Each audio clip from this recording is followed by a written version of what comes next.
Okay.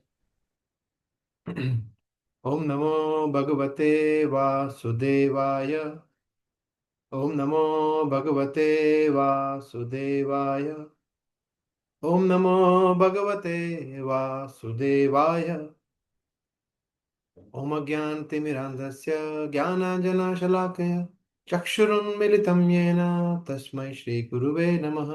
श्रीचैतन्यमनोभीष्टं स्थापितं येन भूतले स्वयं रूप कदा मह्यं ददाति स्वपदान्तिकम्।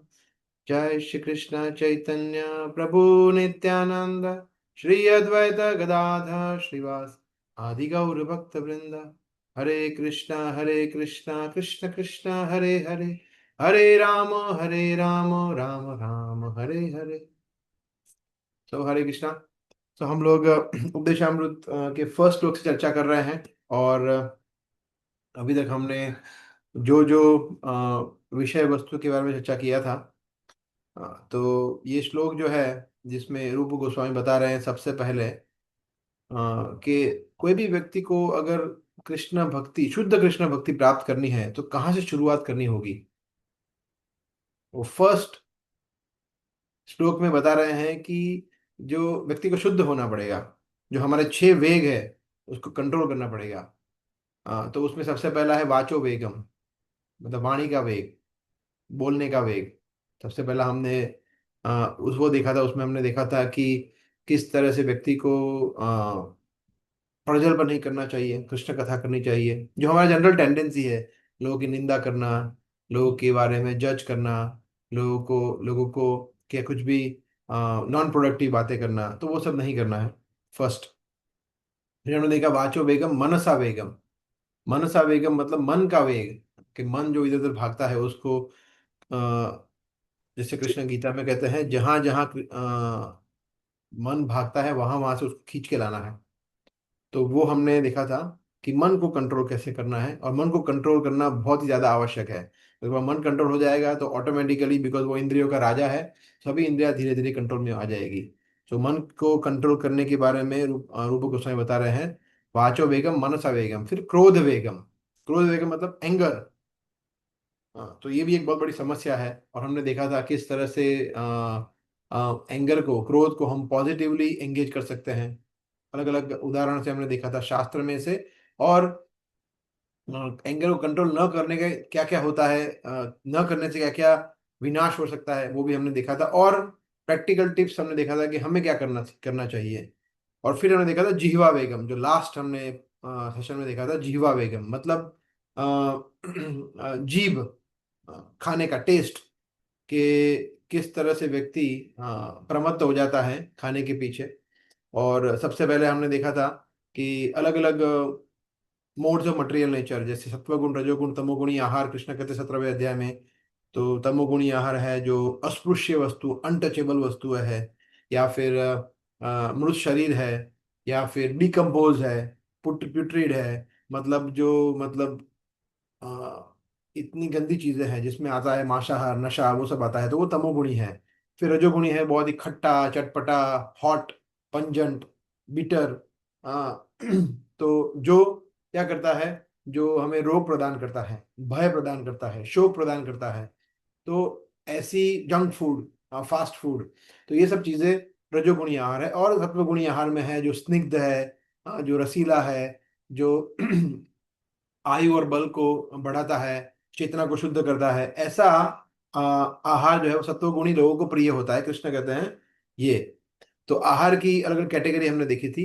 तो ऑफ कोर्स हमें प्रसादम लेना चाहिए, मगर प्रसादम भी ऐसा नहीं है कि हम रोज फिर रजोगुणी आहार करें। रोज हम वड़ा पाव बना के खाए, पानी पूरी बना के खाए, once in a while fried item खा लिया, वो दैट इज ओके। क्यों हम चर्चा कर रहे हैं इस पे, बिकॉज जिह्वा और उदर है वो लिंक्ड है। हमारा नेक्स्ट वेग है जो कि पेट का वेग, बेली, वो इससे लिंक्ड है। तो इसलिए हम थोड़ा जिह्वा को फिर से एक बार थोड़ा रिवाइज कर लेते हैं 5 मिनट कि जिह्वा और उदर, इसमें दो हमने मुख्य देखा था। डिफरेंस ये है कि जीभ जो है वो टेस्ट पे बिलीव करती है कि मुझे अच्छी अच्छी चीजें खानी है, फाइन फूड्स, बहुत ही टेस्टी टेस्टी फूड्स चाहिए। और उधर उसको क्वांटिटी में चाहिए, और दोनों चाहिए हमें।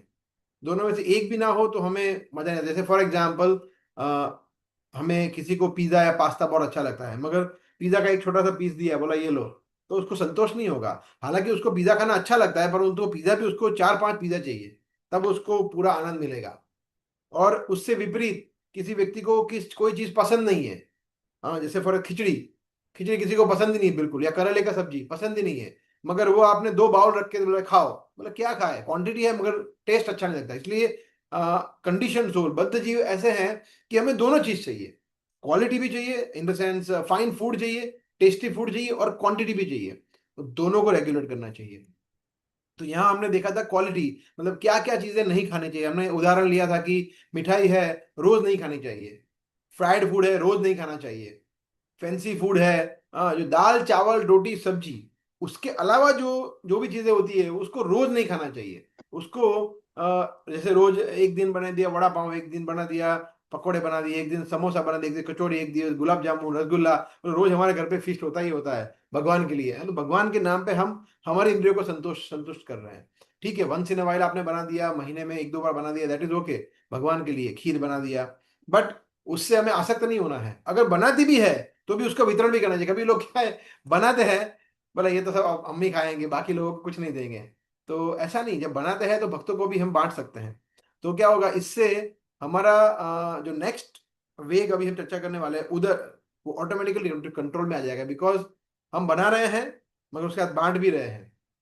इसलिए हम क्वांटिटी से आसक्त नहीं है कि खीर तो कम से कम 4 कटोरी तो खाऊंगा ही खाऊंगा, ऐसा नहीं है। अगर हमें आधा कटोरी भी खीर मिल गया, हम देखते हैं कभी कभी मंदिर में ऐसा होता है, संडे फीस्ट या शुक्रवार हमारे प्रोग्राम में या फेस्टिवल में ऐसा होता है कि कोई एक चीज जो आपको बहुत पसंद है, समझ लीजिए शायद पास्ता है, कचौरी है, समोसा है या स्वीट है, तो जब हमें वो छोटी सी मात्रा में मिलती है तो हम मुंह बिगाड़ते हैं ना कि यार इतना ही, पूरा एक दूसरा दो, और दो, है ना, तो हमें और चाहिए। तो ये है उधर का वेग, है ना। हम हमारे पास राइस सब्जी दाल चावल पूरी सब कुछ है, मगर हमें वो चीज ज्यादा मात्रा में चाहिए। उसे-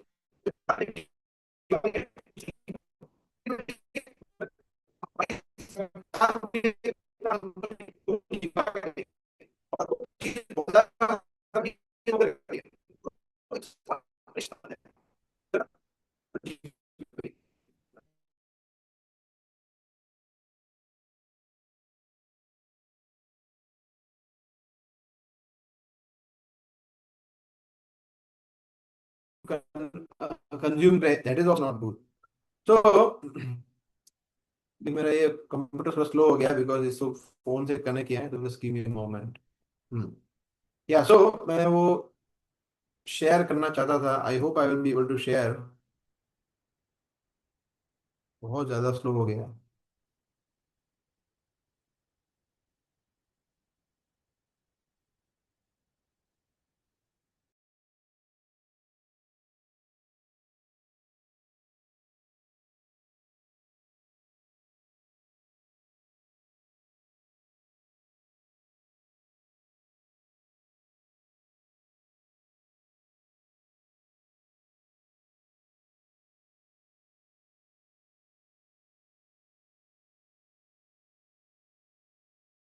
spotlight, thank you.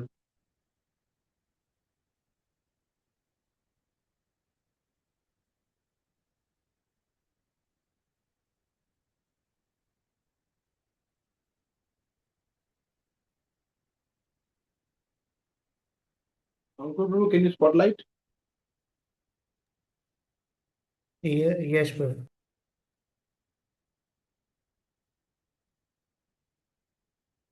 Recording in progress.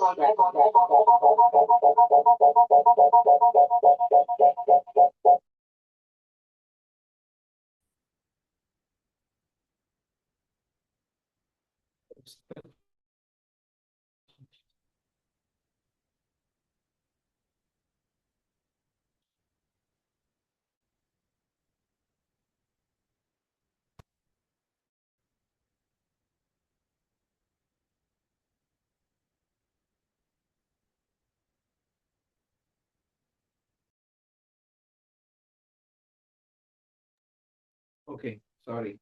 So yes, so I was saying that हाँ,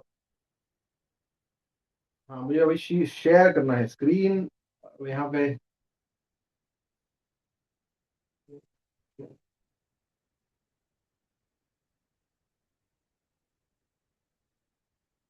I am joined from my computer, so just a moment.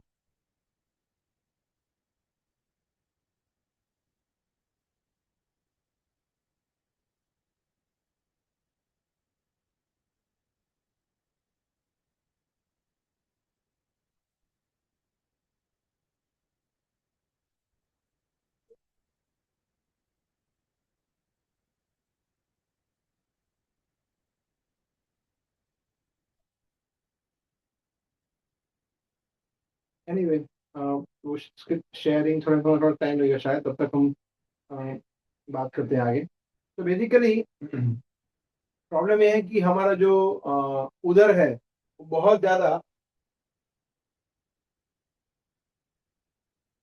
ज्यादा क्वांटिटी में प्रसाद या भोजन या कुछ भी आप बोलिए वो खाना चाहता है। That is our problem. और इससे क्या होता है कि जब हमारा डिजायर हो जाता है कि हम बहुत ज्यादा हमें खाना है, देन अनेक प्रॉब्लम आते हैं उसके साथ साथ। तो हम सब जानते हैं कि ज्यादा खाने के कारण अनेक रोग आ सकते हैं। तो आप में से कोई बता सकता है कौन कौन से रोग, कौन कौन से डिसीज आ सकते हैं ज्यादा खाने से? Can share some of your thoughts. I try and share the screen. Sugar, diabetes. एक सेकंड ना, हाँ बोलिए। Sugar sugar, diabetes. ओके। हाँ, एकच आहे. डायबिटीज, फिर बस एक ही है। ओबेसिटी. ब्लोटिंग ओबेसिटी, मोटापन। यस। फिर और Krishna Prabhu digestion issues bloating Prabhu. Digestion issue. हाँ डाइजेशन इश्यू. डाइजेशन इश्यू तो मतलब पेट की बीमारियां हो सकती है ना, सही बात है। और कोई बोल रहे थे? कृष्णा प्रभु IBC. हाँ, ब्लड प्रेशर हो सकता है, सही बात है। ब्लड प्रेशर भी हो सकता है। अगर खाने में देखिए क्वांटिटी में, अगर कोई भी चीज में अगर हम ध्यान नहीं रखते हैं, then it can cause multiple problem, जो अभी हमने चर्चा किया वैसे। तो now I have received this, so just a moment. और मुझे बताना चाहता है कोई वक्त?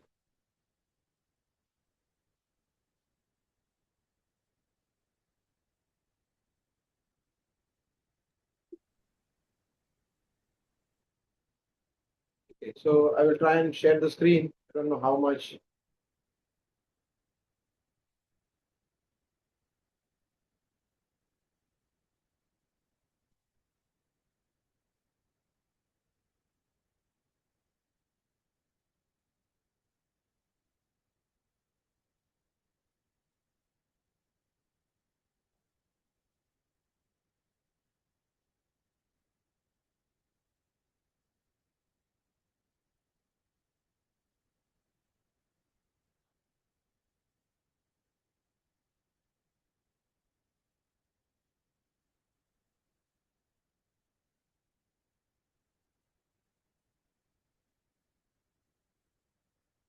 Okay, so I will share the screen. So yes, so इतना अभी मजा नहीं आएगा, इतना क्लियर नहीं होगा, but anyway what ever you could see. तो यहाँ पे हमें दिख रहा है कि प्रॉब्लम क्या है कि बहुत सारे स्टमक के डिसीज होते हैं जो अभी हमने चर्चा की है। दूसरा उसके साथ साथ क्या होता है कि जब हम ज्यादा खाते हैं तो उसके साथ साथ व्यक्ति नेचुरली लेथार्जिक हो जाता है ना, लेथार्जिक लेथार्जिक हो जाता है कि अभी बहुत खा लिया, तो उसके बाद तुरंत नींद आती है। We become sleepy.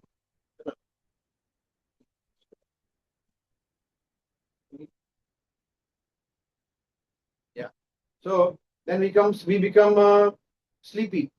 नींद आती है, और आलस से आता है, तो अगेन तमोगुण में चले जाते हैं। तो अ, और और खाने की इच्छा होती है। जब हम हमारी जीवा संतुष्ट नहीं होती है, पेट संतुष्ट नहीं होता है, then we tend to eat more and more and more. फिर जैसे हमने बहुत सारे रोग आते हैं उसकी चर्चा किया, तो उसके बाद फिर डॉक्टर के पास जाना पड़ता है। फिर डॉक्टर दवाई देते हैं, फिर दवाई की साइड इफेक्ट होती है, फिर उसके लिए और दवाई लेते हैं। तो ये क्रम चलता रहता है। तो this is that is why it is यहाँ पे लिखा है there are so many inconvenience, बहुत ज़्यादा इनकन्वीनियंस होता है, थोड़ा हम कंट्रोल नहीं कर पाते हैं पेट को, जीवा को, and we see there are so many problems. और हमने देखा तो सॉल्यूशन क्या है? सॉल्यूशन है कि हम फास्टिंग करें, फास्टिंग करें। इसलिए पेट को कंट्रोल करने के लिए फास्टिंग बहुत ज़्यादा ज़रूरी है। तो हम सब लोग एकादशी फास्टिंग तो करते ही हैं, और उसके साथ साथ वैष्णव फेस्टिवल्स आते हैं, हमारे आचार्य के तिरुभाव आविर्भाव आते हैं, भगवान के प्राकट्य भगवान के प्राकट्य दिन आते हैं। तो जैसे अभी नित्यानंद त्रयोदशी था, उसमें 12 बजे तक फास्टिंग था। तो we should do all these things, fasting करना चाहिए। कभी कभी हम लोग ये हमने लेक्चर में सुना हुआ है कि नहीं, देखो सबसे इम्पोर्टेंट क्या है? सबसे इम्पोर्टेंट है कि भगवान का भजन करना। इसलिए हम लोग खा पी के भजन करेंगे, तो वो भजन करने के बहाने पे हम लोग फास्टिंग अवॉइड करते हैं। That is also not good. अगर हम कर सकते हैं, हाँ, कोई अगर रोगी है, 70-80 साल का है, बूढ़ा है, छोटे बच्चे हैं, कोई सही सीरियसली बीमार है, तो उनके लिए ठीक है। अदरवाइज हम ये तो कर ही सकते हैं कि हम कम से कम फ्रूट पे तो कर सकते हैं। But we generally try to escape fasting, because हमारा ये स्वभाव है कि हमें बहुत सारी चीजें खानी है। तो we should try to restrict this. और देखिए, ऐसा नहीं है कि सिर्फ हम लोग फास्टिंग करते हैं, अनेक संप्रदाय में फास्टिंग होता है, अनेक रिलीजियस ऑर्गेनाइजेशन फास्टिंग होता है। काफी सारे ऐसे लोग हैं जो कुछ स्पिरिचुअल रीजन से नहीं, कुछ और रीजन से फास्टिंग करते हैं अपने शरीर को ठीक करने के लिए। तो बाकी लोग हैं वो हेल्दी बॉडी के लिए फास्टिंग कर सकते हैं, परंतु हमारा क्या है? हमारा फास्टिंग करने का मेन पर्पज है spiritual benefit, spiritual benefit. Because जब हम फास्ट करते हैं तो उसके साथ साथ हम माला का जप ज्यादा करते हैं, हम पढ़ाई करते हैं, हम श्रवण करते हैं, हम लेक्चर सुनते हैं, राइट? तो that way we try to engage our spiritual benefit होता है। उसके साथ साथ हेल्थ ठीक होता है, वो उसका साइड इफेक्ट है या सेकेंडरी बेनिफिट है।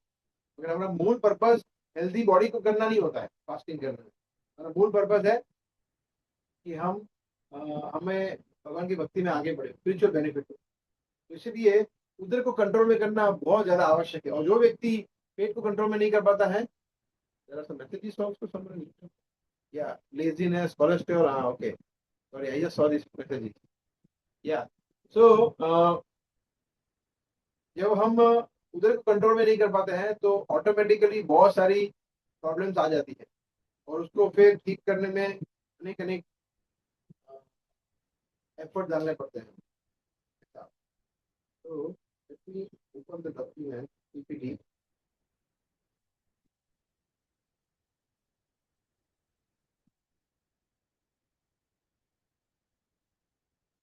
या सो सॉल्यूशन हमने देखा कि सॉल्यूशन है कि हम दूसरा एक सॉल्यूशन ये भी है कि हम सिर्फ प्रसाद खाएं, प्रसाद के अलावा कुछ ना खाएं। तो इससे ऑटोमेटिकली हमारा उधर है वो कंट्रोल में आ जाता है। हम देखते हैं कि कहीं पे हम गए हैं शादी में, फॉर एग्जाम्पल, शादी में हम शादी में हमें जाना है, और अगर जाना तो पड़ेगा, तो क्या करेंगे? तो हम फास्ट करेंगे, हम सिर्फ पानी पियेंगे, या सिर्फ जूस पी लिया, या सैलाड खा लिया, है ना? तो मिनिमम हमने खा लिया, तो उससे क्या होगा? ऑटोमेटिकली हमारी इंद्रिया भी कंट्रोल में आ गई, हमारा स्टमक, जीवा भी कंट्रोल में आ जाती है।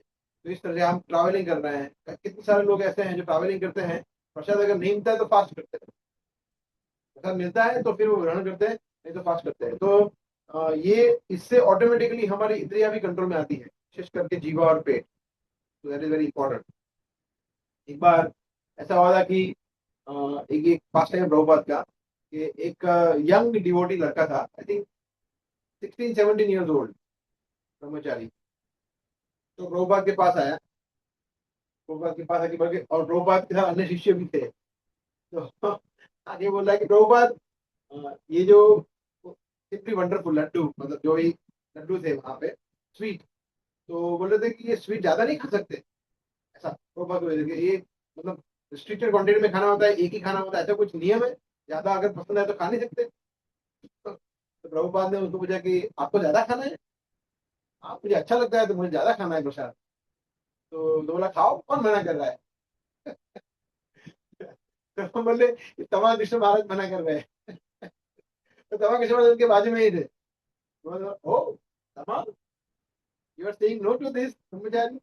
बोला हाँ प्रभुपाद, तो वो बता रहे लगे कि ज्यादा नहीं पड़ा। तो प्रभुपाद ने उनको बताया यू कैन ईट, तुम्हें जितना खाना हो तुम खा सकते हो, धमाल नहीं खा सकता। तो ऐसा बोला कि तुम्हें जितने लड्डू खाना खा सकते हो वो नहीं खा सकते। तो सब लोग चौंक गए, क्योंकि धर्मा कृष्ण महाराज प्रभुपाद जी बता रहे थे। फिर प्रभुपाद ने बताया एक बहुत अच्छी चीज, कि दो प्रकार की मिस्टेक होती है, गलती होती है। एक होती है अंडर ईटिंग, एक होती है ओवर ईटिंग। एक होता है कि परफेक्ट हमने जितनी भूख थी उतने खा लिया, कभी कभी व्यक्ति भूखा रह जाता है, कभी ठूस ठूस के खाता है। तो ये दो प्रकार की गलतियां होती है। बहुत कम खाना ये भी गलती है, और बहुत ज्यादा खाना ये भी गलती है। पर्याप्त मात्रा में खाना ये सही है। तो रोमा भी उदाहरण देते थे कि अंडर ईटिंग ओवर ईटिंग दो प्रकार की गलतियां हम कर सकते हैं। परंतु जो छोटे बच्चे हैं, अगर वो ओवर ईटिंग करते हैं तो चलेगा। Small kids can do that mistake, over eating, तो उनको कुछ नहीं होगा। मगर वो अंडर ईटिंग करेंगे तो उनको प्रॉब्लम हो जाएगा। और बड़ों के लिए उल्टा है, मतलब हमारे लिए, हम बड़े हैं बच्चे नहीं है, तो हमारे लिए अगर ओवर ईटिंग करेंगे तो गलती हो गई, अंडर ईटिंग करेंगे तो वो अच्छा है, कोई गलती नहीं है। तो under eating is good for adults and not good for kids, and over eating is good for kids, not good for us. Roma ने बताया था, और इट मेक्स परफेक्ट सेंस कि अगर हम कभी एक दिन हमने एक रोटी कम खाई, थोड़ा फास्ट कर दिया, या रोटी खाने को नहीं मिली, सिर्फ चावल खा लिया, या स्वीट नहीं मिली, तो क्या फर्क पड़ जाएगा? उससे उल्टा उससे हमारा स्वास्थ्य अच्छा होगा, नुकसान नहीं है। परंतु बच्चे को ऐसा नहीं है। अगर बच्चा दो रोटी खा रहा है तो उसको एक रोटी से नहीं चलेगा, उसको तीन रोटी दो, और उसको चार रोटी खा रहे तो कोई प्रॉब्लम नहीं होगा। वो उसका डाइजेस्ट सिस्टम बहुत फास्ट होता है, वो दौड़ता है कूदता है, उसको सब डाइजेस्ट फटाफट हो जाता है। इसलिए बिकॉज हम लोग बच्चे नहीं है, हमारे में से कोई ऐसा नहीं जो 10 साल का है, हम सब लोग एडल्ट हैं, हम लोग बड़े हैं। इसलिए हमें ध्यान रखना चाहिए खाने में। मगर बच्चों को ये नहीं बोलना चाहिए कि देखो तुम्हें उधर कंट्रोल करना है, हम खा रहे हैं बच्चों को नहीं खिला रहे, ये भी ना चले। उनको खाने देना है, उनको जितना जितना लड्डू खाने हैं, जितने स्वीट खानी है, जितना पिज्जा पास्ता खाना है, ऑफकोर्स वो लोग भी अपने लिमिट में ही खाएंगे, और उनको मना नहीं करना है, उनको खाने देना है। हमें ध्यान रखना है, ये ध्यान में रखना चाहिए। तो ये तो बताया दो प्रकार की मिस्टेक के बारे में। ठीक है, तो अभी हम नेक्स्ट लास्ट वेग पे जा रहे हैं, उपस्थ वेगम। उपस्थ वेगम जननेन्द्रिय का वेग। तो ये वेग जो है, ये भी उतना ही आवश्यक है, उतना ही इंपॉर्टेंट है उसको कंट्रोल में करना जितने बाकी के वेग हैं। तो हमने देखा कि शुरू होता है वाचो वेगम, मनसा क्रोध वेगम, जीवा उदर, और फिर उपस्थ वेगम जो छठा है। तो देखिए प्रॉब्लम ये है, अननेसेसरली व्यक्ति जननेंद्रिय को इन्वॉल्व कर देता है उसकी खुद की इच्छाएं पूरी करने के लिए। That is the problem. वरना जननेंद्रियों का एंगेज होना ये कोई प्रॉब्लम नहीं है, मैथुन किया प्रॉब्लमेटिक नहीं है। परंतु अननेसेसरली शास्त्र के विरुद्ध में उसको करना ये प्रॉब्लम है। इसलिए वेग को बंद नहीं करना है। देखिए यहाँ पे हमने देखा कोई भी चीज, जैसे वाचो वेग, तो बोलना बंद नहीं करना है, मन को स्टॉप नहीं करना है, खाना बंद नहीं करना है, पेट बंद नहीं करना है। फिर क्या है वाचो वेगम, क्रोध, क्रोध को एकदम सप्रेस नहीं करना है, तो वो हम फटेंगे, फ्रस्ट्रेट हो जाएंगे। क्रोध को राइट जगह पे इग्नोर। इस तरह से जो जननेंद्रिय का वेग है उसको भी हमें कंट्रोल करना है, उसको हमें रेगुलेट करना है, नियंत्रित करना है। राइट। तो जनरली देखा जाए तो जननेंद्रिय का जो पर्पस होता है वो दो पर्पस होता है। एक तो टॉक्सिन्स हमारे शरीर से निकालने के लिए, like in the form of urine for example, that is one purpose. And second purpose is, second जो कारण दूसरा हेतु है वो है, भगवान ने हमें जननेंद्रिय क्यों दिए? क्योंकि हम कृष्ण भावना भावित संतान उत्पन्न कर सके, एकमात्र यही पर्पस है। और जैसे ही वो हो गया, स्टॉप, फुल स्टॉप। फिर उसका प्रयोग वो क्रिया के लिए हमें नहीं करना है, उसका प्रयोग इसी के लिए था, ये हमें समझना है।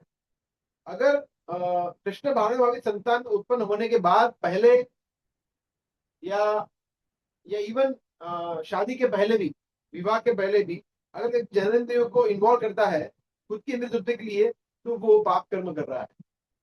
दैट इज व्हाट रूप गोस्वामी इज सेइंग।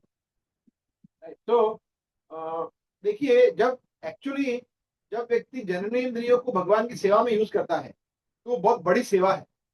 वो सोचता है कि हाँ, ये मतलब मैथुन क्रिया, how can it be service to Krishna? ये कैसे हो सकता है? कृष्ण स्वयं कहते हैं, दैट श्लोक 7 चैप्टर, कृष्ण कहते हैं, बलम बलवता चाहम काम राग विवर्जितम धर्म अविरुद्धो भूतेषु कामोस्मि भरतर्षभ।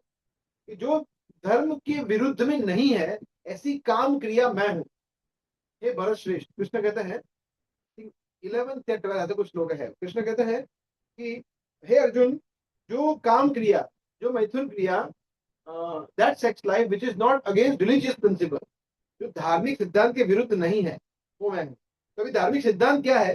धार्मिक सिद्धांत ये है कि इतने सारे जीव, हाँ, जो श्लोक फ्रॉम चैतन्य चरितामृत, ब्रह्मांड भ्रमित कौन भाग्यवान जीव। तो पूरे ब्रह्मांड में घूम घूम के कोई एक जीव है जो अभी उसका भाग्योदय हुआ है, और वो एक ऐसे परिवार में आने के लिए उसको ऐसे कर्म उसके एकत्रित हुए हैं कि अभी वो ऐसे परिवार में आएगा जहां पे उसको भगवान की भक्ति करने का, सेवा करने का अवसर प्राप्त होगा। तो वो सेवा कृष्ण हमें दे रहे हैं। तो जब हम हमारे जननेंद्रियों का प्रयोग करके एक ऐसी संतान उत्पन्न करते हैं, और उसके बाद सिर्फ उत्पन्न नहीं करें, उसके बाद उसको रेगुलरली कृष्ण भावना भावित संस्कार देते हैं, उसको भगवान की भक्ति सेवा में एंगेज करते हैं, तो नवदा भक्ति सिखाते हैं, उसको भक्तों के संग में रखते हैं, उसको चैंटिंग करना, म्यूजिक, कीर्तन करना, उसको श्लोक का रिसाइटेशन, जो हमारे कई माताएं करते हैं फ्राइडे प्रोग्राम में, जब उनको इस तरह से हम एंगेज करते हैं, that is the right use of our genitals. हमारे जननेंद्रियों का सही उपयोग है कि अगर हमने जननेंद्रियों का उपयोग किया और अगर संतान उत्पन्न की, और अगर वो संतान भक्ति सेवा में नहीं जुड़ी, तो वो पाप कर दे। ऐसा है, मतलब कहने का मतलब बहुत सिंपल है कि अगर हम हमारे बच्चों को भगवान की भक्ति नहीं दे रहे हैं, तो हम पाप कर्म कर रहे हैं। बिकॉज हमने, जैसे जैसे हम बोलते हैं ना कि यज्ञ शिष्टासीनो संतो मुच्यन्ते सर्व किल विषय भुंजन्ते ते द्वा अघम पापा ही पचन्ति आत्मकारणात्। कि जो व्यक्ति भगवान को भोग लगाए बगैर खा रहा है, वो पाप खा रहा है। उसी तरह से जो व्यक्ति जन्मेंद्रियों से उत्पन्न हुई संतान को भगवान की सेवा में नहीं लगा रहा है, वो पाप कर्म कर रहा है। Very strong and heavy thing, but ये फैक्ट है। और एक और जगह भागवत में बताया है, गुरु न सत्यात् जननी न सत्यात् पिता न सत्यात्। तो हम बताया गया है कि जो व्यक्ति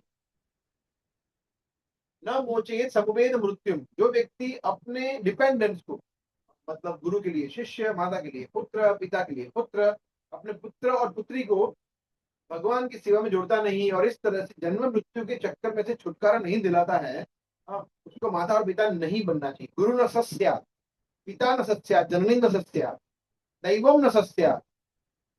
तो ये बहुत ही इंपॉर्टेंट है कि जब अगर कोई व्यक्ति, सबसे पहले तो देखिए, विवाह कर रहा है तो उसका पर्पज ये होना चाहिए कि विवाह करने, कुछ लोग ऐसे ही बोलते हैं कि विवाह करना है, बच्चे नहीं चाहिए। ये भी गलत है। विवाह कर रहे हैं और बच्चे नहीं चाहिए, ऐसा बहुत ही, एक मैं एक मेरे गुरु महाराज का लेक्चर सुन रहा था बहुत टाइम पहले, I think few months back. वहां पे एक व्यक्ति ने ऐसा प्रश्न पूछा था कि अगर कोई व्यक्ति गृहस्थ जीवन में ब्रह्मचारी और ब्रह्मचारिणी रहना चाहते हैं, तो क्या ये उचित है, क्या ये सही है? मतलब वो लोग बच्चे पैदा नहीं करेंगे, वो पति है वो अलग सोएगा, पत्नी अलग सोएगी कमरे में, एक दूसरे को हरे कृष्ण माता जी, हरे कृष्ण रोज ऐसा बोलेंगे। तो ये, तो महाराज बोल रहे थे कि you can try that, but ये आर्टिफिशियल होगा। महाराज ने बताया कि वो कृत्रिम होगा, आर्टिफिशियल होगा। ऐसा पॉसिबल नहीं है कि अगर आप आपने किसी लड़की से विवाह किया है या लड़की ने लड़के से विवाह किया है, तो उनको एक शारीरिक आकर्षण स्वाभाविक होगा, परंतु वो आकर्षण जो है उसका वो किसमें कल्टीवेट होना चाहिए, कल्मिनेट होना चाहिए कृष्ण भावना भावी संतान में, वरना वो टेम्पररी होगा, वो और फिर वो ऐसे कृत्रिम होगा, वो होगा नहीं। उससे बेटर है कि आप विवाह करो ही नहीं, ब्रह्मचारी रहो। विवाह करने के बाद फिर ये करने की जरूरत नहीं है। तो अगर कोई व्यक्ति विवाह कर रहा है और वो बोल रहा है कि नहीं, हम बच्चे पैदा नहीं करेंगे, या उससे वर्स्ट केस है कॉन्ट्रासेप्टिव यूज करेंगे और बच्चे पैदा नहीं करेंगे, वो सबसे वर्स्ट है, दैट इज, वो सबसे बड़ा पाप है। तो अगर उसका मतलब है कि आपको भोग करना है, कॉन्ट्रासेप्टिव यूज करना है और बच्चे पैदा नहीं करना है, that is worst thing. There is nothing called as contra, Prabhupada उसके स्ट्रांगली अगेंस्ट में थे, to use contraceptives to prevent progeny, कि संतान उत्पन्न नहीं करेंगे, सबसे वर्स्ट चीज है। मतलब भोग करेंगे, संतान उत्पन्न नहीं करेंगे, जिम्मेदारी नहीं लेंगे, भगवान की सेवा में उनको जोड़ेंगे नहीं, तो फिर गृहस्थ जीवन आपने स्वीकार ही क्यों किया? तो बाहर के दुनिया में सब पाप कर्म हो ही रहे हैं, परंतु कम से कम भक्तों के जीवन में नहीं होना चाहिए। तो भक्तों के जीवन में प्रभुपाद ने अनेक जगह बताया है, कोर्स में भी बताया है, लेक्चर्स में बताया है, कॉन्वर्सेशन में बताया है कि जब व्यक्ति विवाह करता है और एक संतान उत्पन्न हो जाती है, जो उसको वांछित संतान जैसे चाहिए, तो उसके बाद stop, no more relationship, that is tapasya. इसलिए प्रभुपाद बता रहे हैं कि जो व्यक्ति गृहस्थ जीवन में रहता है और कृष्ण भक्ति का पूर्णतः पालन करता है, वो सन्यासी के समान है, वो ब्रह्मचारी के समान है। He is more than a Brahmachari, he is more than अ सन्यासी। व्हाई? बिकॉज एक ब्रह्मचारी के लिए, एक सन्यासी के लिए तो स्त्री का संग भी दूर दूर तक नहीं है, मगर एक गृहस्थ में रहता हुआ जो स्त्री उसके बाजू में ही है, उसकी पत्नी, उसका भी संग नहीं कर रहा है वो, और सिर्फ कृष्ण भक्ति लगा हुआ है, वो ब्रह्मचारी सन्यासी से भी बढ़कर है। ये प्रभुपाद बता रहे हैं। अगर व्यक्ति सही चेतना में हो तो, अगर वो धर्म अविरुद्ध भूतेषु कामोस्मि भरतर्षभ वो कर रहा है तो, अगर वो धर्म के विरुद्ध में कोई काम क्रिया नहीं कर रहा है तो, अगर वो सिर्फ काम क्रिया एक बार दो बार जो भी किया उसने सिर्फ और सिर्फ कृष्ण भावना भावित संतान उत्पन्न करने के लिए किया है तो ही, वरना इट इज सिंफुल। तो अगर व्यक्ति ये कर पा रहा है तो वो विजित आत्मा है, तो वो उसकी जननेन्द्रिय उसको उपस्थ बेगम कहा है, तो व्यक्ति हम देखते हैं तो व्यक्ति गुरु भी बन सकता है। हमारे आप देखिए हमारे संस्था में ऐसे अनेक गृहस्थ भक्त भी है जो गुरु है। ऐसे there are few devotees who are guru. ऐसा नहीं कि गुरु से सन्यासी बन सकते हैं, नहीं नहीं नहीं नहीं। गृहस्थ भी, जैसे यहाँ पे बताया नहीं है ऐसा। यहाँ पे क्या बता रहे हैं चैतन्य महाप्रभु एक और जगह पे, किबा विप्र किबा न्यासी शूद्र कहने ना है, जे कृष्ण तत्ववेत्ता से ही गुरु है। गुरु कौन बन सकता है? जिसने ये 6 वेद का दमन किया है, चाहे वो शूद्र हो, चाहे वो विप्र मतलब ब्राह्मण हो, चाहे वो सन्यासी हो, गृहस्थ हो, कोई भी हो, वानप्रस्थ हो, परंतु अगर उसने 6 वेद को कंट्रोल में किया है तो वो शिक्षा गुरु, दीक्षा गुरु सब बन सकता है। ऐसा तो इसलिए गुरु मतलब, बहुत गुरु शब्द ही कितना भारी है ना, तो गुरु शब्द मतलब इट इज रिस्पॉन्सिबल। तो अगर व्यक्ति ये वेग कंट्रोल में कर पा रहा है तब वो गुरु। तो हमारे इस्कॉन संस्था में ऐसे वानप्रस्थ गृहस्थ भक्त भी है जो दीक्षा गुरु, जो ऑफिशियली दीक्षा देते हैं। सन्यासी तो है ही, मेजोरिटी सन्यासी ही है, परंतु कुछ ऐसे भी भक्त है एडवांस एग्जॉर्टेड डिवोटीज जो गुरु का सेवा करते हैं। तो द पॉइंट इज कि जैसे हमने अच्छा किया कि ये वेग कंट्रोल में करना बहुत जरूरी है, इवन इन गृहस्थ जीवन भक्तों के लिए भी, even within within marriage also, पति पत्नी का एक दूसरे के साथ भी, ये बहुत इंपॉर्टेंट है। और हमारे शास्त्रों में अगर आप देखें तो ये पूरा शास्त्र, अगर आप भागवतम पढ़े तो अनेक जगह पे आपको श्लोक है, ट्रांसलेशन है, तात्पर्य है, ब्रह्मा जी बता रहे हैं, कृष्ण स्वयं बता रहे हैं, अनेक जगह पे आपको बताया जाएगा कि वास्तव में करना क्या होता है, जननेन्द्रियों को किस तरह से कंट्रोल में करना है, ये बताया गया है। अगर भागवतम पढ़ेंगे तो हम सीख पाएंगे। जैसे सबसे प्रथम चीज है कि जब व्यक्ति यंग होता है, जैसे 15, 17, 18 साल तक, टीन एज तक, तब तक उसको पूर्णतः ब्रह्मचारी जीवन जीता है, नो मोर। तो तब तक व्यक्ति के जीवन में कोई स्त्री से वो बात नहीं करता, स्त्री के बारे में सोचता नहीं है, पढ़ता नहीं है, मिलता नहीं है, संग नहीं करता है, टच नहीं करता है, नथिंग, प्योर ब्रह्मचारी लाइफ। ये आवश्यक है, ट्रेनिंग है। फिर उसके बाद ऑफ कोर्स, उसके बाद जो व्यक्ति, प्रभुपाद कहता है, जो व्यक्ति अपनी इंद्रियों कंट्रोल में नहीं कर सकता फर्दर, वो गृहस्थ जीवन प्रवेश कर सकता है। पर जो व्यक्ति बोला कि नहीं मैं लाइफ टाइम ऐसे ही रहूंगा, नहीं स्टिक, वो आगे कंट्रोल कर सकता है। मगर अभी हम उसकी बात नहीं कर रहे हैं, अभी हम बात कर रहे हैं वो ब्रह्मचारी की जो फिर गृहस्थ जीवन में जाता है। तो वो व्यक्ति जब गृहस्थ में आता है तो वो बहुत ही अच्छा गृहस्थ बनता है, बिकॉज उसने शुरुआत के 10, 15, 20 साल तक बहुत ही सिंसियरली ब्रह्मचर्य व्रत का पालन किया है। तो उसको पता है किस तरह से भगवान की सेवा में हर एक इंद्रियों को जोड़ना है। तो that way he would be a perfect गृहस्थ। तो और फिर क्योंकि उसने पूरा जीवन, देखिए 2 प्रकार के जो सीमेन है, वीर्य है, उसको कहता है रेतम। रेत मतलब इन संस्कृत वीर्य, और ये वो शुक्र धातु है। तो वो शुक्र धातु जब हमारे शरीर में रिटेन होती है, पुरुष के शरीर में, और वो ऊपर की ओर जाती है, टेक्निकली उसको कहता है ऊर्ध्व रेत। ऊर्ध्व मतलब ऊपर और अध मतलब नीचे जाना। और वो व्यक्ति जब बहा देता है ये क्रिया करके तो वो अध रेत है। तो वो that is like the biggest loss, ये भागवत में बताया गया है। तो इसलिए जब व्यक्ति ऊर्ध्व रेत होता है तो वो एकदम तेजस्वी बनता है, ओजस्वी बनता है, उसको बोलते हैं ओजस। तो ओजस जब धीरे धीरे धीरे ऊपर जाता है in the form of vapour, एक वायु के फॉर्म में, जब वो हमारे शरीर में रहता है सीमेंट, बीज है तो वायु फॉर्म में रहता है, परंतु जब वो बह जाता है तो वो लिक्विड फॉर्म में चला जाता है। परंतु वो वायु फॉर्म में जब रहता है तो शरीर में घूमता रहता है, घूमता रहता है, और धीरे धीरे धीरे वो जब हमारे माइंड में प्रवेश करता है, मन में प्रवेश करता है, तो it gives that fine energy, fine nourishment to our neurons, और व्यक्ति इतना शार्प, इतना इंटेलिजेंट होता है। और ये ऐसा नहीं है कि सिर्फ इस्कॉन सत्ता में है, आप कहीं भी जाओ, जो व्यक्ति ब्रह्मचर्य व्रत का पालन करता है वो व्यक्ति बहुत स्ट्रांग होगा, शार्प होगा, फिजिकली स्ट्रांग होगा, इमोशनली स्ट्रांग होगा, इंटेलेक्चुअली स्ट्रांग होगा, स्पिरिचुअली स्ट्रांग होगा। हर एक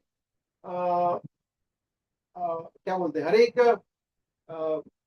चीजों में, हर एक एस्पेक्ट में वो अ, बहुत ही अच्छा परफॉर्म कर सकता है, ऐसा। इसलिए ये बहुत इंपॉर्टेंट है। ऋग्वेद में कहा गया है मरणम बिंदु पतनात्, मरणम बिंदु पतनात् और जीवनम बिंदु रक्षणात्। ये जो बिंदु मतलब जो वीर्य है, जो पतनात् मतलब जब वो पतन हो जाता है तो वो मरणम, that it eventually leads to death. धीरे धीरे वो व्यक्ति मृत्यु की ओर आगे बढ़ता है।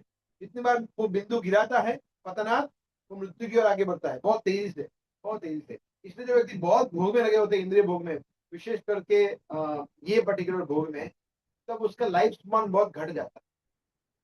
अगर लाइफ स्पान नहीं घटेगा तो उसका हेल्थ घट जाएगा, कुछ ना कुछ तो उसको डिस्ट्रक्शन, विनाश होगा ही होगा। और जीवनम बिंदु रक्षणा, जो रक्षा करता है बिंदु की, उसको जीवनम मिलता है। वो लॉन्जेविटी बढ़ती है, वो आयु उसकी बढ़ती है, हेल्दी होता है, और जैसे पता है इंटेलेक्चुअली, स्पिरिचुअली वो स्ट्रांग होता है। Very very important. तो आप लोग बताइए हमारे शास्त्र में से ऐसे उदाहरण जिसने रक्षण किया बिंदु को, ऊर्ध्वरेत ब्रह्मचर्य व्रत का पालन किया, तो ऐसे कोई उदाहरण दीजिए जिन्होंने जो बहुत ही अच्छे भक्त थे, जिन्होंने बड़ी बड़ी सेवाएं की, जो भी आपको पात्र याद आ रहे हो। हनुमान जी। हनुमान जी, यस, हनुमान जी तो भगवान के परम भक्तों में से एक है, या परम भक्ति ऐसा बोल सकते हैं। तो उन्होंने कैसे कैसे कार्य किए, सोचिए। टू लिफ्ट माउंटेन कोई छोटी बात है? लिफ्ट माउंटेन, वो भीष्म जंप किया, लंका चले गए, लंका जला दी, ऐसे अनेक अनेक कार्य किए। तो strong, one of the, of course भगवान के, भगवान शिव जी के अवतार है, सब ठीक है, परंतु one of the main reason is brahmacharya. Yes, good point. और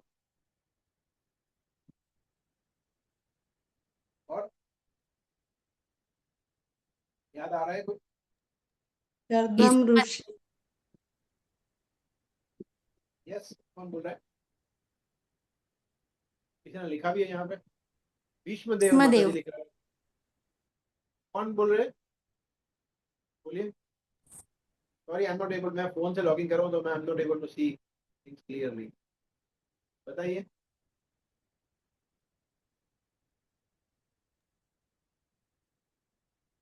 Bhishma Pitamah. Bhishma Dev, yes, Bhishma Dev is a very good example, excellent example. उन्होंने पूरा जीवन जिस तरह से उन्होंने ब्रह्मचर्य से की तपस्या में वो जले, और जिस तरह से उन्होंने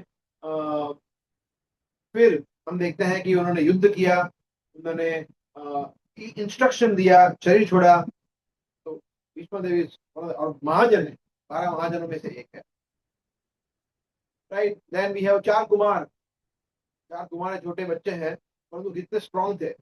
उन्होंने सिर्फ बोला जय विजय को जाओ। क्या मतलब जय विजय? सोचिए, वैकुंठ के, वैकुंठ के द्वारपाल, उनको कोई टच भी नहीं कर सकता। सोचिए, सिर्फ चार कुमारों के श्राप से क्या हो गया उसके साथ, कैसे कैसे जन्म लेने पड़े, कैसे कैसे उनको कृत्य करने पड़े, रावण बनना पड़ा। मतलब सोचिए, लक्ष्मी जी जिनकी वो दिन रात पूजा करते थे, उन्हीं के प्रति उनको कामुक होना पड़ा, कैसे कैसे पाप कर्म करने पड़े, तब जाके, मतलब ऑफ कोर्स भगवान की लीला थी, परंतु चार कुमारों का वो बल था, ब्रह्मचर्य का बल था। फिर नारद मुनि, जो कि मतलब best of the best of the best devotee है ना, उनका आध्यात्मिक बल की बात ही क्या करें। सिर्फ इनके बोलने मात्र से माता के घर में रहे प्रहलाद महाराज इतने महान भक्त बन गए। उन्होंने क्या क्या नहीं, कैसे कैसे व्यक्ति का उद्धार किया, चाहे वो यमला अर्जुन हो, ये वो। हम हम देखते हैं कि अनेक जगह पे। So the point is that so many such good examples we see from Bhagavatam, तो उससे हमें सीखना चाहिए। हम बोलेंगे यार प्रभु जी हम तो अभी शादी होगी, अभी क्या करें, but that is okay, that is okay, that is okay, but still we can follow brahmacharya, ऐसा नहीं है। हरे कृष्णा प्रभु जी, लक्ष्मण जी को ले सकते हैं क्या? Yes, Lakshman ji also for so many years, yes, correct। हालांकि लक्ष्मण जी तो भगवान स्वयं है, but yes, you are right। So the point is that we can learn from so many such wonderful personalities। तो हम देखते हैं कि इवन ये युग में भी जो व्यक्ति है, जो हमारे मंदिर में, हमारे इस्कॉन संस्था में हम देखते हैं कि ऐसे अनेक भक्त हैं जो 25, 30, 40, 50 सालों से ब्रह्मचर्य व्रत का पालन किए, सन्यासी है, नैष्ठिक ब्रह्मचारी। ओके, ऐसे सन्यासी अनेक है। फॉर एग्जाम्पल हृदय जयद्वैत महाराज, नव योगेंद्र महाराज, भक्ति विकास महाराज, सो मेनी। अगर आप उनको एक बार आपने सुन लिया, दर्शन कर लिया, पवित्र हो जाए। सो मेनी सच एग्जाम्पल, और भी बहुत सारे हैं, मैं सिर्फ कुछ के नाम दिए। और उसके अलावा ब्रह्मचारी भी ऐसे हैं जो संन्यास नहीं लिया है, सिर्फ ब्रह्मचारी है। राधेश्याम प्रभु है, गौरांग प्रभु है, सो मेनी सच नैष्ठिक brahmachari. They are so effulgent, they are so intellectually sound. ऐसे कैसे उन्होंने सेवाएं की है हमारे संस्था में, और इवन इसको संस्था में नहीं, बाहर भी अगर आप देखें, जो व्यक्ति ब्रह्मचर्य का पालन करता है 50 साल 70 साल तक, उस पर शाप हो जाता है। इसलिए the point is very very important. हम उनका अनुकरण नहीं कर सकते, हम बोले चलो मैं भी सैफरन पहन लूंगा, नहीं, ऐसा इमिटेशन नहीं करना है। परंतु हम कम से कम वो वेग को कंट्रोल तो कर सकते हैं, उतना तो सीख सकते हैं। अभी जो सिचुएशन में है उसमें हम उसको प्रैक्टिस कर सकते हैं, that we can surely do. और वो करने से, ठीक है, हमें गुरु नहीं बनना है, चलो वो हमें गुरु बनना ही नहीं, प्रभु जी करना ही क्यों है। तो गुरु बनना है ना, उसको करेंगे वाचो वेग में, पूरा श्लोक ही थोड़ा कंफ्यूजिंग है। गुरु बनना नहीं है तो फिर सब क्यों कंट्रोल करें। गुरु बने ना बने वो सेकेंडरी है, बिकॉज गुरु बनना नहीं बनना वो हमारी आज्ञा से हम नहीं थे, हमारी आज्ञा है गुरु है। कहते हैं तो हम गुरु बनते हैं, वो भगवान की वैष्णव की आज्ञा से बनते हैं, वो सेवा होती है। गुरु कोई प्रिविलेज नहीं है, गुरु इज सेवा। तो वो हमें पता नहीं है कि हमें कौन सी सेवा आगे मिलेगी, हमें इतना पता है कि हमें अपने आप को शुद्ध करना है। चाहे हम गुरु बने नहीं बने, कम से कम शुद्ध भक्त तो बनना है। ये तो क्लियर है कि गोल क्या है, कि शुद्ध भक्ति प्राप्त करनी है, pure devotional service, nothing less. ISKCON is all about pure devotional service, शुद्ध भक्ति को प्राप्त करना। अभी मैं कुछ एक आध भक्ति चर्चा कर रहा था, तो जो मुझे बता रहे थे तो मुझे हंसी आ रही थी कि मैं बहुत ही अच्छी तरह से सब कुछ कर रहा हूँ, मैं पढ़ भी रहा हूँ, मैं पूरा दिन भागवतम के श्लोक मेरे मन में चलते रहते हैं, मुझे ये भी है। तो मैं अंदर अंदर में सोच रहा था, मैं हंस भी रहा था कि एक तरफ से आप भागवतम पढ़ रहे हैं और एक तरफ से हम विनम्र भी नहीं हो रहे हैं। हमें लग रहा है कि हम बहुत प्रगति कर रहे हैं। अब अगर हमें लग रहा है कि हम बहुत प्रगति कर रहे हैं, हम शुद्ध हो रहे हैं, यही सबसे बड़ा इल्यूजन है, भ्रम है माया का, क्योंकि हमें विनम्रता नहीं आ रही है। जब व्यक्ति वास्तव में विनम्र होता है, तब जैसे हम देखिए इधर गोपाल कृष्ण गोस्वामी महाराज, वो स्वयं बता रहे थे मैं वैष्णव ही नहीं हूँ। कैन यू इमेजिन सच सन्यासी, सच प्योर डिवोटी, वो बता रहे कि मैं वैष्णव ही नहीं हूँ। सो सो हार्ट टचिंग। और हमें लगता है कि हमने माला का जप कर दिया, कुछ भागवत पढ़ लिया और हम बहुत बहुत बड़े भक्त बन गए, और हमें लगता है कि मैं अभी ये कर रहा हूँ, मैं ये कर रहा हूँ, ये सेवा कर रहा हूँ, मंगला आ रहा हूँ, ये कर रहा हूँ। What is this. शुद्ध भक्ति जब आती है, जब व्यक्ति शुद्ध बनता है, तब वो इतना विनम्र बनता है कि कोई सीमा ही नहीं होती। तो ये सब करने का पर्पस क्या है, क्या 6 को कंट्रोल करने का पर्पस है कि हम और विनम्र बने, वैष्णव गुण अच्छे डेवलप हो, हम और शरणागत हो, हम शुद्ध भक्ति को प्राप्त करें। शुद्ध भक्ति प्राप्त करनी है, उसके लिए सब कुछ है। गुरु बनना नहीं बनना वो सब सेकेंडरी है।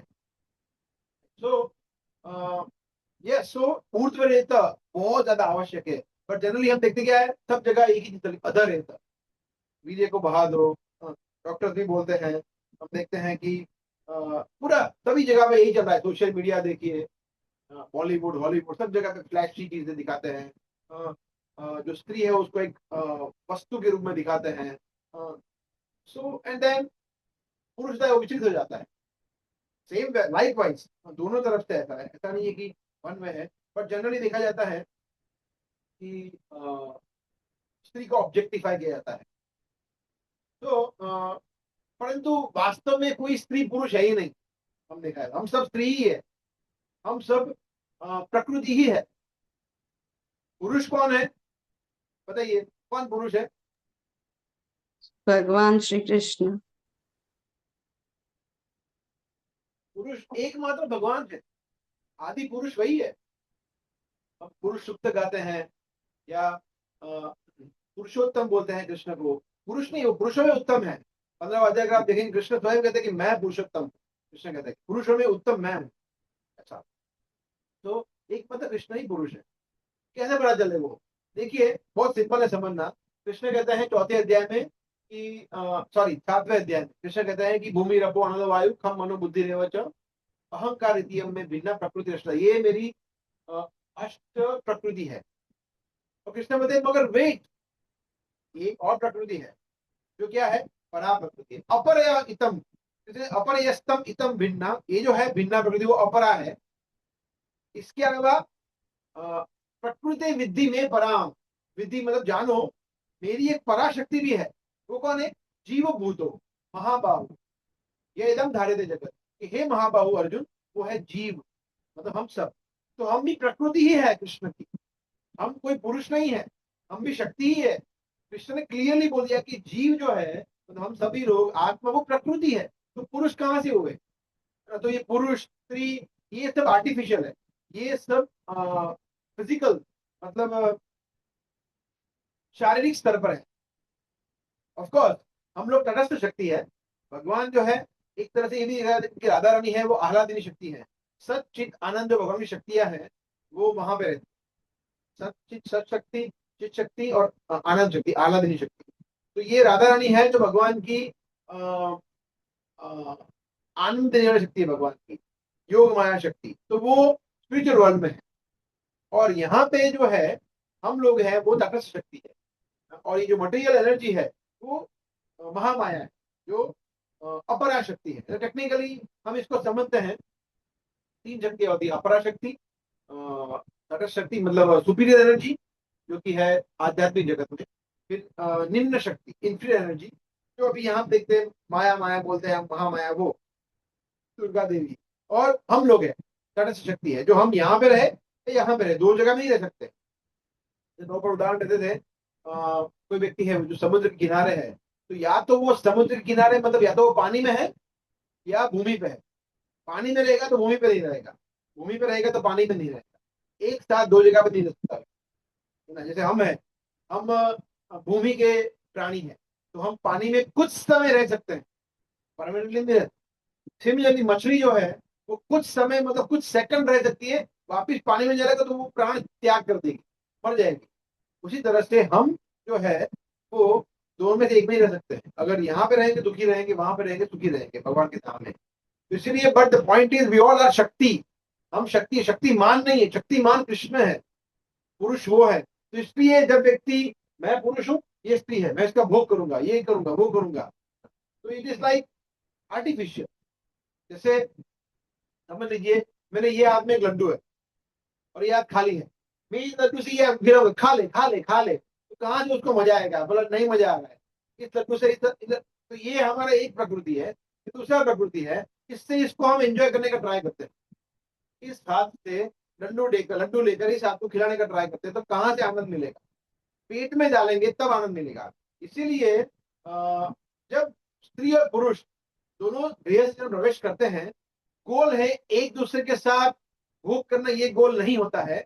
भगवान को भोग देना, भगवान को आनंद देना, जब वो गोल होता है तब व्यक्ति संतुष्ट होता है, तब व्यक्ति सुखी होता है। तो it is said very nice thing कि between the couple should be divine couple. It is said कि दो कपल के बीच में कौन होना चाहिए? Divine couple. मतलब कौन बताइए डिवाइन कपल? राम सीता राधा कृष्ण।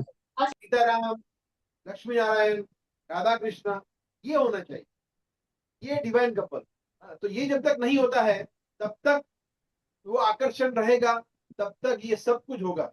और धर्म अविरुद्धो धर्म धर्म के विरुद्ध में करे, अविरुद्ध नहीं होगा, धर्म के विरुद्ध में काम वासना होगी और वो फिर वो पाप कर्म हो जाए। तो ये बहुत इंपॉर्टेंट है। तो परंतु द पॉइंट इज कि भगवान बहुत ज्यादा दयालु है। भगवान को पता है कि देखिए भगवान ने हर एक वेग को कंट्रोल करने की विधि बताई है। जैसे क्रोध कंट्रोल करने की, जीवा को भगवान ने, हमने देखा था लास्ट टाइम कि कृष्णा बड़ा दोरा दोया मोह, कृष्ण इतने दयालु है, पूरी बार है जीवा जाए कि जीवा को ठीक करने के लिए स्व प्रसाद मना दिलो पाए, उन्होंने अपना प्रसाद दिया है। वरना देखिए जीवा की क्या हालत होती, अगर भगवान ने प्रसाद दिया ही नहीं होता। वो पास्ट टाइम है ना जो हम देखते हैं नारद मुनि का पार्वती माता के साथ, शिव जी के साथ जगन्नाथपुरी में हम सुनते हैं कि कथा कि सबसे पहला प्रसादम जगन्नाथ जी ने जब नारद मुनि को दिया, नारद मुनि वेंट क्रेजी, शिव जी पास आए, शिव जी पागल हो गए, मस्त हो गए। और फिर पार्वती माता को बोला मेरे पास ही कुछ है ही नहीं। फिर भगवान ने प्रॉमिस दिया कि ठीक है, जगन्नाथपुरी धाम में सबसे पहला भोग आपको ही लगेगा।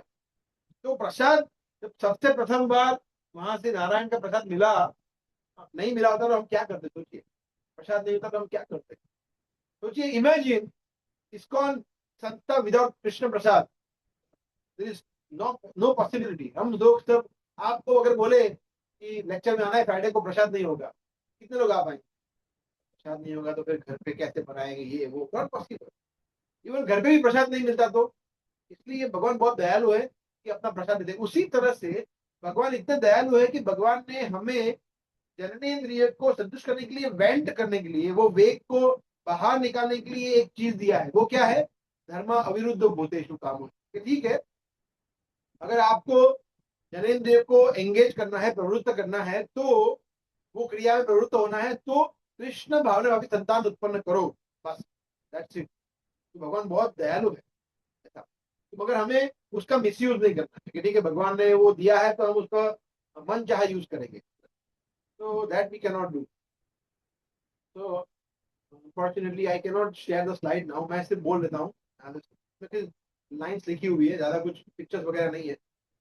तो सॉल्यूशन ये है प्रॉब्लम को कि हम कृष्ण भावना भावित संतान उत्पन्न करने के लिए विवाह करें, और ये क्रिया भी उसी के लिए करें, है ना। देखिए भक्ति सिद्धांत सरस्वती ठाकुर जो है वो बता रहे हैं कि anyway will come to that. Before that I wanted to share some more other things कि अभी के अगर हम बाहर की दुनिया में बात करें तो दो चीजें कॉमन है।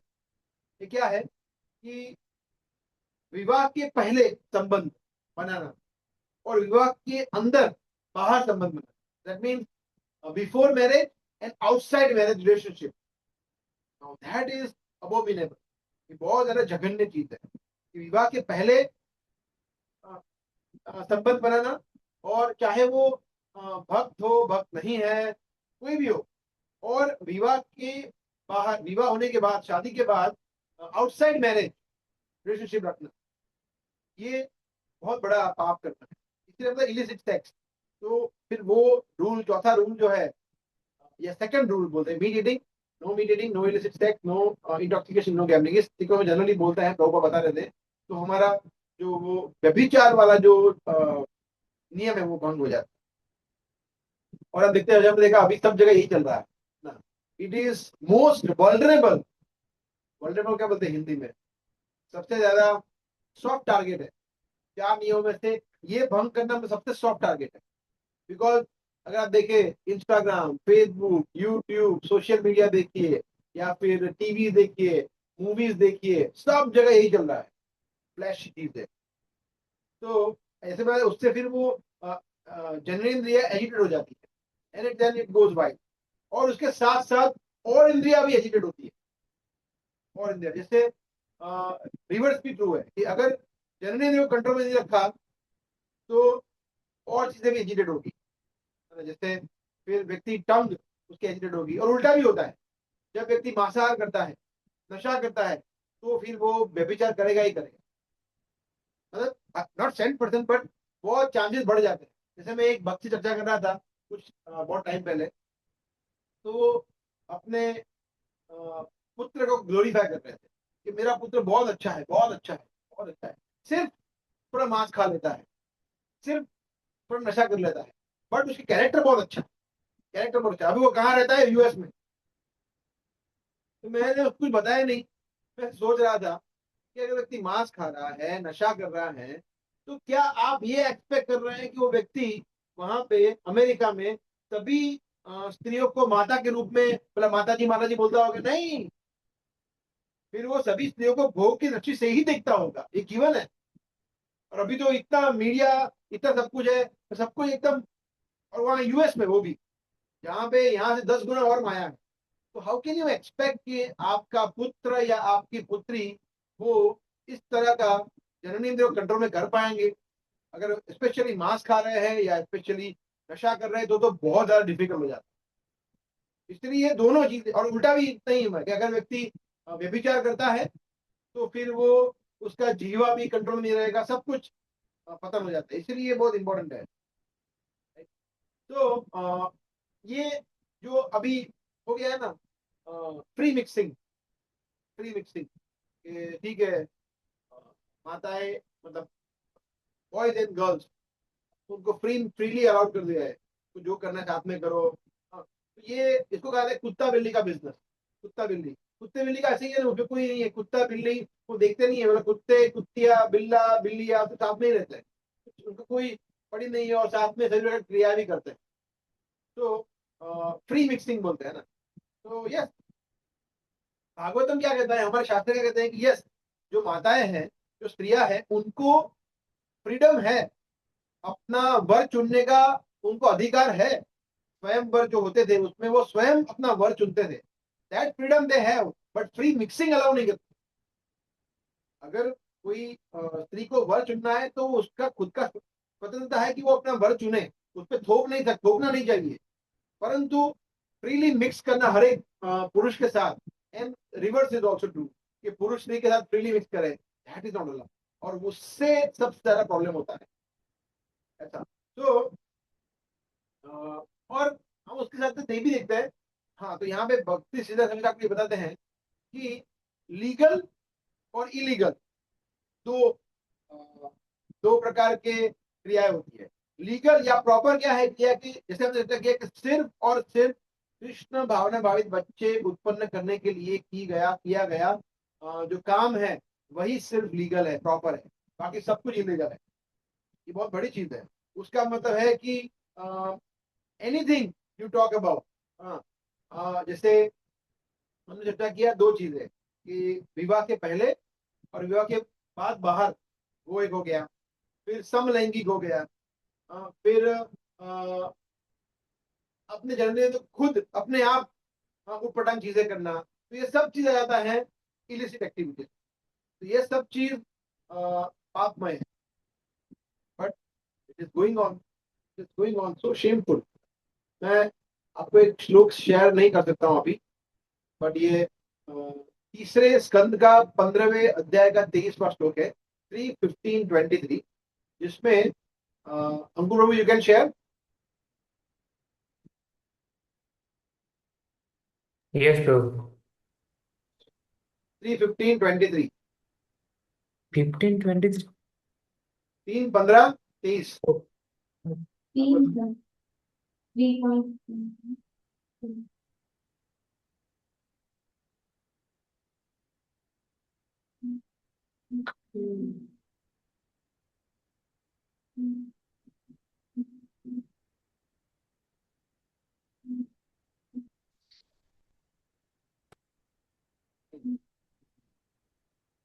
तो आप में से कोई पढ़ सकता है इसका ट्रांसलेशन? ये ब्रह्मा जी कह रहे हैं एक्चुअली। तो नीचे ले जाइए, आई मीन, और ये नीचे वोट ट्रांसलेशन नहीं दिख रहा है।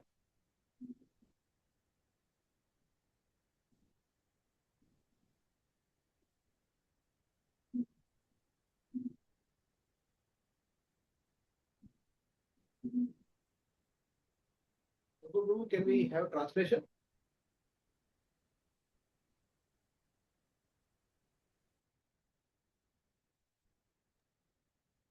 Okay.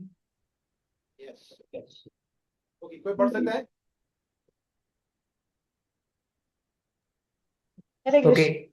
Hare Krishna. हाँ बढ़िया अंजू को। It is very much regrettable that unfortunate people do not discuss the description of the Vaikuntha planet but engage in topics which are unworthy to hear and which bewilders one's intelligence. Those who give up the topics of Vaikuntha and take to talk of the material world and thrown into the darkest region of ignorance. Brahma ji यहाँ बोल रहे हैं कि alas, ये कितना दुर्भाग्य की बात है कि व्यक्ति हंत हंत मतलब अलास,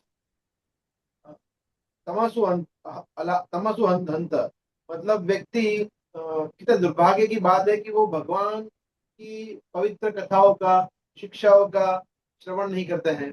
और क्या करता है वो व्यक्ति? मति घ्नी का मतलब है कि वो अपनी बुद्धि का विनाश कर देता है। और ऐसा होता है कि जब व्यक्ति की इंद्रिया विचलित हो जाती है ना, विचलित, तब सब कुछ जानते हुए पाप कर्म कर बैठता है। सब पता है, उसने पढ़ा है, माला का जप कर, सब कुछ करता है, मगर पाप कर्म कर बैठता है। तो जब ब्रह्मा जी, मुझे साधारण जीवनी, ब्रह्मा जी उस पर बोला कि इतना दुर्भाग्य की बात है कि व्यक्ति भगवान के, इतने दुर्भाग्यशाली लोग हैं कि वो भगवान के जो लीला है उनकी टॉपिक पर वो चर्चाओं में वो एंगेज नहीं करता अपने आप को, और जो चीजें नहीं सुननी चाहिए वो सुनता है, नहीं देखनी चाहिए वो देखता है, नहीं डिस्कस करनी चाहिए वो डिस्कस करता है। तो that is one of the main reasons. ठीक है, तो यू कैन स्टॉप शेयरिंग। तो यहाँ पे हम देखते हैं कि इस तरह से ब्रह्मा जी बता रहे हैं। देखिए, एक होता है कि हमारे कम्युनिटी के बाहर जो चीजें हो रही है तो वो तो गलत ही है, हमें पता ही है, परंतु हमें ये भी पता होना चाहिए कि कम्युनिटी में रहते हुए भी हम क्या चीज कर सकते हैं जिससे हम स्लिप हो सकते हैं। ये भी उतना ही इंपॉर्टेंट है। हम स्लिप क्या बोलते हैं? स्लिप मतलब पतन की ओर आगे बढ़ सकते हैं, ऐसे बोल सकते हैं। तो प्रभु जी और माता जी के बीच में जो डीलिंग है, डीलिंग व्यवहार, उसके बारे में there is one formula called as PPFF। P, 2 बार P और 2 बार FF। तो इसको अवॉइड करना है, 4 चीजों को। सबसे पहले P स्टैंड फॉर पर्सनल। तो personal matter, no discussion of personal matter प्रभु जी और माता जी के बीच में। देखो प्रभु जी है, माता जी को बोल रहा है कि माता जी अभी देखो मेरे साथ ये हो रहा है मेरे ऑफिस में, वो बोल रही है कि हाँ मेरे साथ ऐसा कर रही है, मेरे दोस्तों ऐसा कर रही है। पर्सनल या मुझे ये अभी मेरे साथ ये हो रहा है, मेरी बॉडी में ये प्रॉब्लम है, माइंड मेंटल ये प्रॉब्लम है, तो पर्सनल मैटर डिस्कस नहीं करना चाहिए प्रभु जी माता जी को। माता जी करे, प्रभु जी करे, but no personal matter discussion. सबसे इंपॉर्टेंट है। ये 4 चीज हम सबको याद रखना चाहिए, बहुत ज्यादा इंपॉर्टेंट है। First is no personal matter discussion. Second is private. Private मतलब प्राइवेट डिस्कशन, मतलब अकेले में, भले ही वो अकेले में आप बात कर रहे हैं सो कॉल्ड आध्यात्मिकता की, मगर अकेले में नहीं। जैसे अगर आप कोई प्रश्न है तो बोले प्रभु जी मैं मिलना चाहती हूँ, या माता जी मैं मिलना चाहता हूँ, ये दोनों गलत है। कहाँ मिलना चाहिए? मंदिर में। मंदिर प्राइवेट प्लेस नहीं है। मंदिर में अगर आप मिल रहे हैं ओपन, मंदिर में भी ऐसी जगह नहीं कोने में एकदम अकेले, ऐसा भी नहीं। मंदिर में अगर आप 2 ही है तो बीचों बीच मिलो मंदिर में, जहाँ सब लोग देख रहे हैं, दैट इज ओके। या फिर अगर ऐसी जगह मिल रहे हैं, रूम में मिल रहे हैं, तो कोई तीसरा होना चाहिए व्यक्ति, स्पेशली और माताओं के लिए उनके हस्बैंड होने चाहिए, सबसे ज्यादा इंपॉर्टेंट है। अगर प्रभु जी गाइडेंस दे रहे हैं, प्रश्न ही पूछ रहे हैं, तो उनके प्रभु जी की प्रेजेंस में प्रश्न पूछे। And reverse is also true, कि अगर माता जी को कोई मिल रहा है प्रभु जी, तो माता जी के हस्बैंड साथ में हो या वॉट एवर वे, ऐसा तो जनरली होता नहीं है, बट यस, तो तीसरा व्यक्ति होना चाहिए। तो there is no private personal discussion, private discussion. तो ये बहुत ज्यादा इंपॉर्टेंट है। कभी कभी क्या होता है कि लोग टेक्नोलॉजी से प्राइवेट कनेक्शन बैठा रहते हैं, टेक्नोलॉजी से, जैसे फोन कॉल्स, फिर व्हाट्सएप, हाँ, फिर फेसबुक, इंस्टाग्राम, उससे मैसेजेस करते हैं, फिर वो चैटिंग होता है, ये सब चीजें डिस्करेज होनी चाहिए, भले ही वो आध्यात्मिक क्वेश्चन क्यों ना। What is the need, what is the need to engage ourselves with some प्रभु जी और सम माता जी, जिसमें आधा घंटा आपने भक्ति का डिस्कशन किया, क्यों? जब मिले तब प्रश्न पूछो, किसी की प्रेजेंस में, अपने पति की प्रेजेंस में पूछो क्वेश्चन, दैट्स इट, सिंपल। अगर आपको और प्रश्न है तो किसी माता जी से पूछो, और माता जी प्रभु जी से पूछे। ये सिद्धांत है, ये रिवर्स है ना, वो आगे जाके खतरनाक हो सकता है, इसलिए उसको शुरुआत से काट देना चाहिए।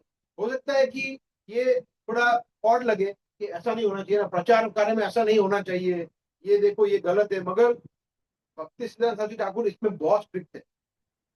ये प्रभुपाद ऑल्सो, प्रभुपाद का एक ऐसा पास्ट टाइम में आज मैं आप लोगों को बताओगे नहीं, एक बार प्रभुपाद, और मुझे याद नहीं है कोई भक्त प्रभुपाद कोई शिष्य थे, बता रहे थे कि एक बार मैं वहां पे था और प्रभुपाद की सिस्टर उनसे मिलने आए, तो मतलब पिशीमा या पाशीमा ऐसा कुछ नाम था, तो वो मिलने आए उनसे, और बंगाली में, वो प्रभुपाद बूढ़े थे, तो वो भी बूढ़े थे, दोनों बूढ़े बूढ़े, तो बोला ठीक है प्रभुपाद, प्रणाम करके वो जा रहे, वेयर आर यू गोइंग, बिठा दिया, और फिर वो दोनों बंगाली में बातें करते रहे आधा घंटा, हंसते थे, बातें करते थे, और हो गया, और फिर वो चले गए। फिर प्रभुपाद ने उनको बुलाया, प्रभुपाद ने उनको पूछा कि आपको पता है मैंने आपको बैठने के लिए क्यों कहा?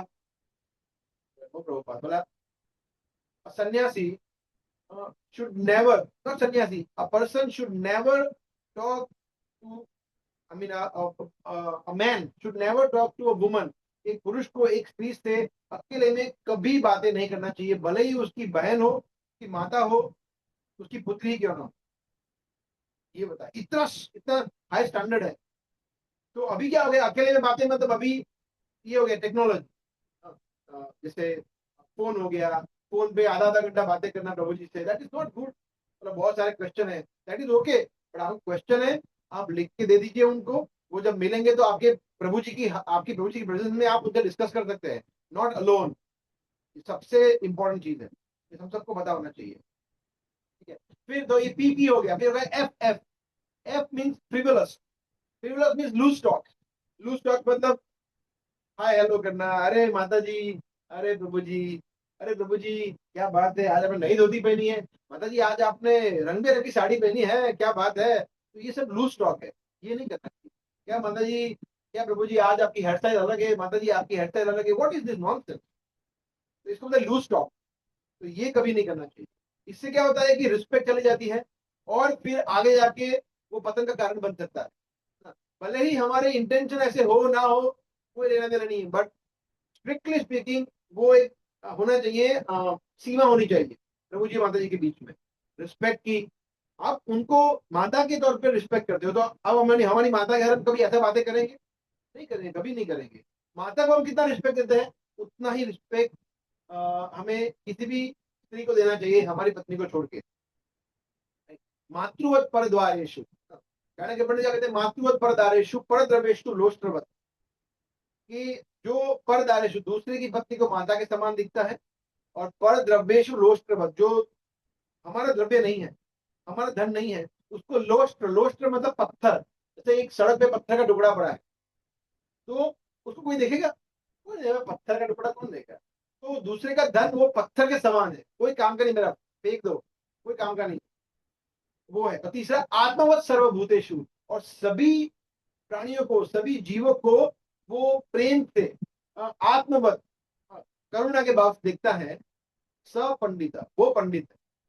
तो ये चाणक्य पंडित कहते हैं, प्रभुपाद ने अनेक बार कोट किया है, अगर आप उनके लेक्चर सुने तो इसमें सबसे इंपॉर्टेंट क्या है, मातृवत परदारेशु, के माता के समान गिनना है सभी स्त्रियों को। तो ये हो सकता है कि शुरुआत में डिफिकल्ट लगे, कैसे माता गिनूं मैं, ये तो छोटी है, ये 25 साल की है, मैं 40 साल का हूँ, that's okay, no problem. Even 10 साल की बच्ची है उसको ही माता जी बुलाना चाहिए, ठीक है। हम 2 साल की बच्ची उसको बुला सकते हैं माता, बट इन जनरल जब छोटी बच्ची 5 साल 10 साल की हो जाती है, फिर उसको माता बुलाना चाहिए हमें।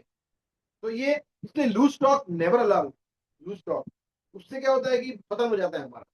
The last is F is familiar, too much familiar, बहुत ज्यादा फेमिलियर हो जाते हैं ना, बोला ये तो हमारे परिवार के हैं, ये माता जी हमारे ग्रुप के हैं, मतलब मैं उनके साथ कुछ भी कर सकता हूँ, है ना। मैं उनके साथ बोला ठीक है माता जी आप बैठ जाइए, हम गाड़ी में मैं आपको छोड़ देता हूँ। नहीं नहीं नहीं, अकेले माता को गाड़ी में नहीं छोड़ सकते, कोई होना चाहिए, चाहे हमारे परिवार का, हमारे पुत्र हो, हमारी पुत्री हो, हमारी माता हो, हमारी पत्नी हो, देन इट इज ओके। तो माता जी बैठ जाइए, मैं टू व्हीलर में जा रहा हूँ, आपको छोड़ दूंगा। Why, what is the need? No, never. तो ये बहुत ज्यादा फैमिलियर नहीं हो सकता कि आपको माता जी हमारे पड़ोसी है तो हम लोग साथ में शॉपिंग करने जाए, आप फ्री हो तो हम डीमार्ट जाए शॉपिंग करने, व्हाट इज दिस? तो ये बहुत ध्यान रखना चाहिए। उनके साथ शॉपिंग करने जाए, बट वो उनके प्रभु जी को लेके जाए, आप अपने प्रभु जी को लेके जाओ, दैट इज गुड। और आप अपने आप प्रभु जी से बातें करें, माता जी से बातें करें, that is the best spiritual friendship one can have. Family में फ्रेंडशिप होना चाहिए, फैमिलियरिटी मतलब फैमिलियरिटी होना चाहिए, बट प्रभु जी फैमिली बनो ना, कौन मना कर रहा है? बेस्ट फ्रेंड बनो माता जी के, कौन मना कर रहा है? बट रिवर्स नहीं होना चाहिए, वो हैवो क्रिएट करता है। और ऐसे इस्कॉन में अनेक केसेस हो चुके हैं।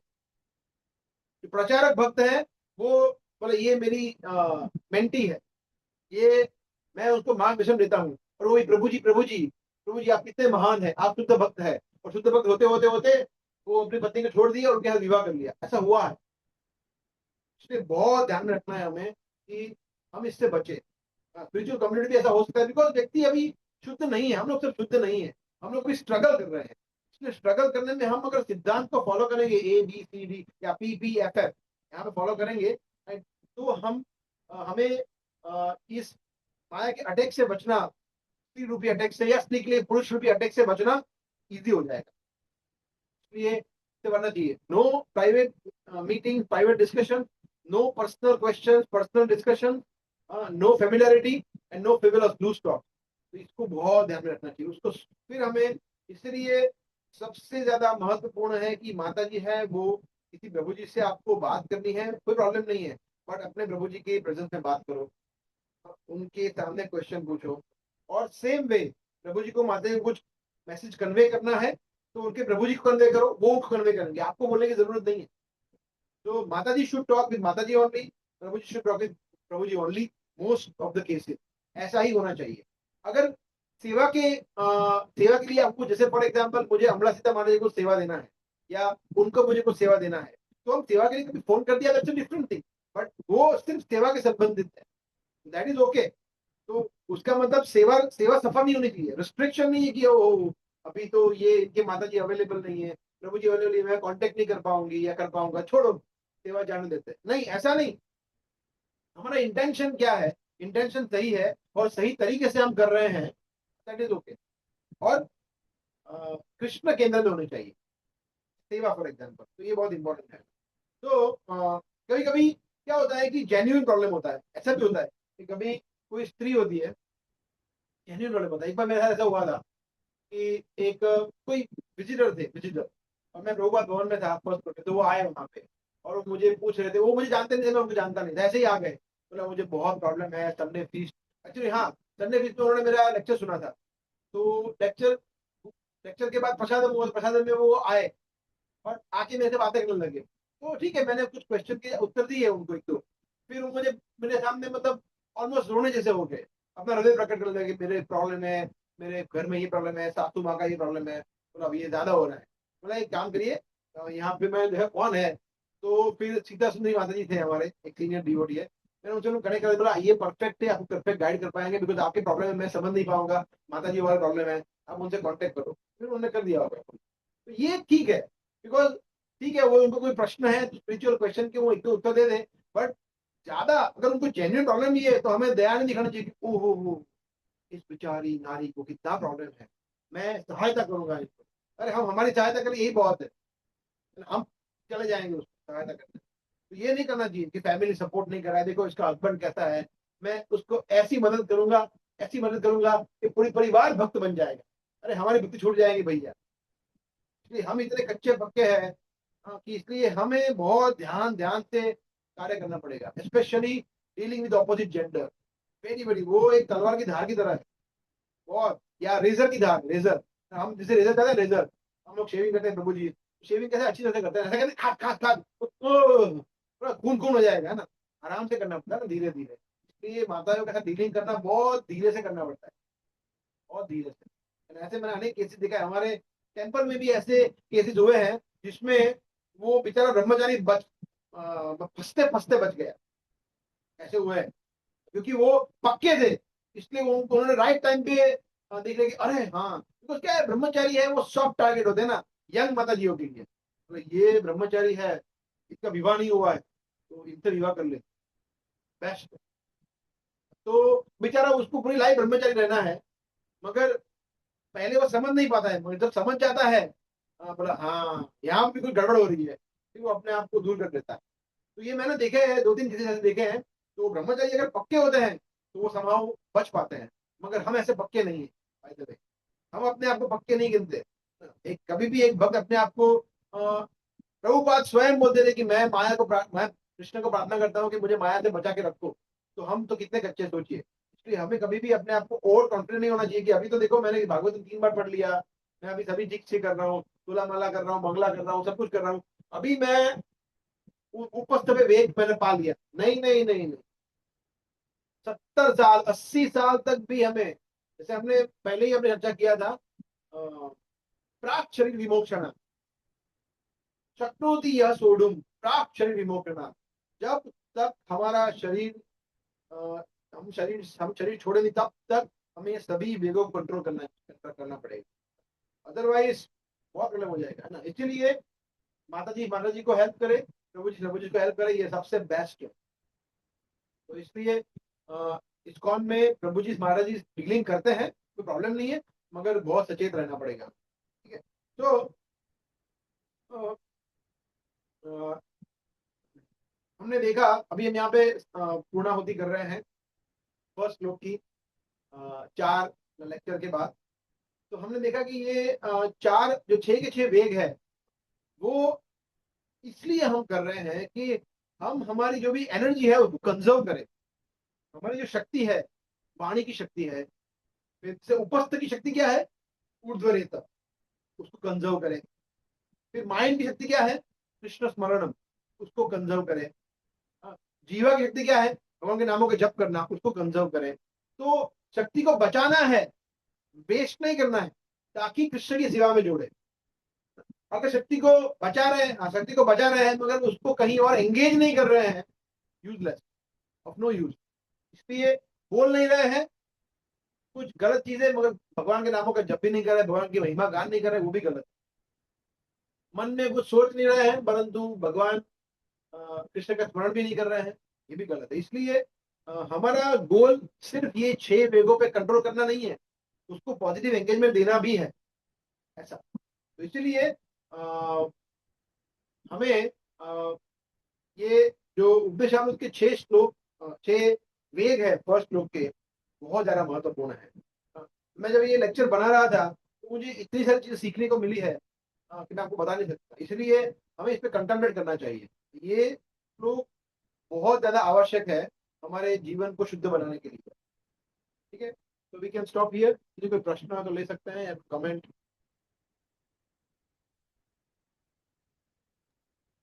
हरे कृष्णा प्रभु जी, thank you for this wonderful class. प्रभु जी, मतलब कोई एक्सरसाइज वगैरह करना चाहिए, मतलब वेग को लाइक कंट्रोल करने के लिए काइंड ऑफ। थोड़ा जोर से बोलेंगे, मैं मोबाइल। हाँ बोलिए, क्या बोल रहे हैं। हाँ प्रभु जी, एक्सरसाइज वगैरह करना चाहिए, मतलब व्यायाम करना चाहिए, ये सब मतलब कंट्रोल करने के लिए। हाँ, नहीं कंट्रोल करने के लिए, कंट्रोल करने के लिए नहीं, व्यायाम हम करेंगे। ये अंकुर प्रभु ज्यादा आपको अच्छे से बना, वो एक्सपर्ट है। बट योगा प्राणायाम व्यायाम से क्या होता है कि हमारा शरीर तो स्वस्थ रहता ही है, वो तो है ही, हमारा मन भी कंट्रोल में आता है। योगा के क्या क्या बेनिफिट है फिजिकल एक्सरसाइज करने के, प्राणायाम करने के, वो अंकुर प्रभु हमें एक अलग सेशन दे सकते हैं, तो that we can do of course. But जहाँ तक मैं समझता हूँ हमारे लिए भक्ति योगा पर्याप्त है। योगा इन द सेंस बहुत ज्यादा हम एक्सरसाइज पे फोकस करेंगे, जिम जाएंगे, वो सब करने की जरूरत नहीं। हम सूर्य नमस्कार करें, कुछ योगा करें, कुछ श्वास की एक्सरसाइज करें, प्राणायाम करें, that is good enough so that we can become healthy, we can become focused. जो उसके और एडवांटेजेस है वो हम करें तो उसमें कोई बुराई नहीं है। बट ऐसा भी नहीं होना चाहिए कि हम सिर्फ वो कर रहे हैं, बहुत सारा समय गंवा रहे हैं, जो भक्ति योग की नॉर्मल विधियां है उसको नहीं कर रहे। जैसे फॉर एग्जाम्पल कोई व्यक्ति बोल रहे हैं कि मेरे पास 1 घंटा है सुबह का, 1 घंटे में मैं माला करूं या योगा करूं, प्राणायाम करूं, 2 ही ऑप्शन है मेरे पास, बोलो क्या करूं? तो योगा ही करना है, माला का जब नहीं करूंगा। तो ये ना चले। मेन पर्पज ये कि भगवान के धाम जाना है, ये योगा करके यहाँ फिट रहना है, वो पर्पज नहीं है। हाँ, वो हेल्प करता है। द पॉइंट इज कि इससे व्यक्ति शुद्ध होता है।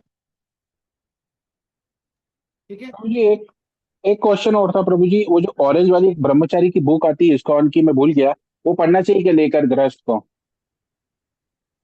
ब्रह्मचारी in Krishna consciousness. Yes, yes, yes. नहीं नहीं नहीं, ठीक है, पढ़ सकते हैं अगर आप चाहो तो, ऐसा कोई रिस्ट्रिक्शन नहीं है कि पढ़ना चाहिए। बट मैं ऐसा समझता हूँ कि अगर श्रीमद् भागवतम इतना सुंदर ग्रंथ है, अगर आप उसको एसिमिलेट करेंगे। देखिए, अभी मैं आज एक लेक्चर सुन रहा था राधेश्याम प्रभु का। वो बता रहे थे कि उन्होंने बहुत अच्छी चीज बताई थी कि भागवतम पढ़ना नहीं है, उसको एसिमिलेट करना है। एस्टिमेट को हिंदी में क्या बोलते हैं, किसी को पता है? डाइजेस्ट करना या व्हाटएवर। हाँ, यस, एसिमिलेट करना मतलब अपने जीवन अंदर में उतारना उतारना है। है, इन द सेंस। यस, जीवन में उतारना है इन द सेंस। तो अगर भागवतम हम अच्छी तरह से पढ़ते हैं, जीवन में उतारते हैं ना, तो one become one one can become a pure devotee. वो उसमें कोई हो रहा है ही नहीं उसमें। ये सिर्फ उधर उपस्थ रहेगा में, वो तो एक छोटी सी चीज है, उसके बारे में भी सोचेगा भी नहीं। बोला व्हाट। जैसे यमुनाचार्य तो क्या बोलते हैं कि जब से मेरा मन है वो भगवान कृष्ण के चरण कमलों में स्थिर हो गया है, तब से मैं नारी का संग के बारे में सोचता भी हूँ, तो मेरा मुंह ऐसे हो जाता है, बोला छी क्या सोच लिया मैंने, और मैं उस विचार पे थूक देता हूँ। ऐसा हो जाए, चाहे वो कितनी भी सुंदर हो, कितनी बड़ी सेलिब्रिटी हो, कितनी भी, हो सकता है कि वो स्त्री आपको उकसा रही हो, मेनका बन के आई हो आपके साथ साक्षात माया के रूप में, फिर भी व्यक्ति धीर रहेगा, क्योंकि उसको पता है कि मेरे पास ये सब क्या है, what is waste of time, स्त्री का क्या मतलब है, what is that. Of course वो स्त्री को नफरत नहीं करता है, घृणा नहीं करता है, माता के समान देखता है, परंतु स्त्री को भोग करने की इच्छा से कभी देखता नहीं है, बिकॉज उसके पास और अच्छा हायर टेस्ट है। तो बुक पढ़ने से आपको फायदा हो सकता है, परंतु सबसे बेस्ट बुक तो भागवतम ही है। अगर ब्रह्मचारी वाली बुक पढ़ रहे हैं मगर भागवतम नहीं पढ़ रहे हैं, तो वो भी ना करें, ऑफ कोर्स, बिकॉज वो बुक इस्कॉन के अंतर्गत है, उसमें उसमें स्पिरिचुअल इंस्ट्रक्शन होगी ही, मैंने पढ़ी नहीं है बट होगी ही, परंतु उससे भी ज्यादा मैं इंपॉर्टेंट समझता हूँ पर्सनली श्रीमद् भागवतम। प्रभु जी इसमें मैं थोड़ा सा माफी चाहता हूँ, क्वेश्चन ले रहा हूँ मैं। ये मतलब जो आपने शक्ति ऊपर आने की जो बोला ना कि शक्ति ऊपर आना चाहिए, कंट्रोल करते हैं तो अर्जुन को, तो वो भागवतम पढ़ने से वो हो जाता है ना, जो आप बताए थे मुझे कि मतलब ओजस जो बोल रहे थे आप। या मैं- सो ओजस ओजस है वो, जब वीर्य को पतन नहीं होता है और वीर्य का संग्रह होता है, तो धीरे धीरे ऐसा कहा जाता है कि अगर व्यक्ति 12 साल 12 साल 12 ईयर ब्रह्मचर्य का पालन करता है प्रॉपरली, है ना, then he becomes unstoppable। Unstoppable, कोई उसको रोक नहीं सकता। कोई भी हाउ टू से, कोई भी फैसेट में या कोई भी एस्पेक्ट में या कोई भी पर्टिकुलर चीज में कोई व्यक्ति उसको रोक नहीं सकता, चाहे वो स्पोर्ट्स हो, चाहे वो पॉलिटिक्स हो, चाहे वो आध्यात्म ही क्यों ना हो। इसलिए वो ऑटोमेटिक होता है।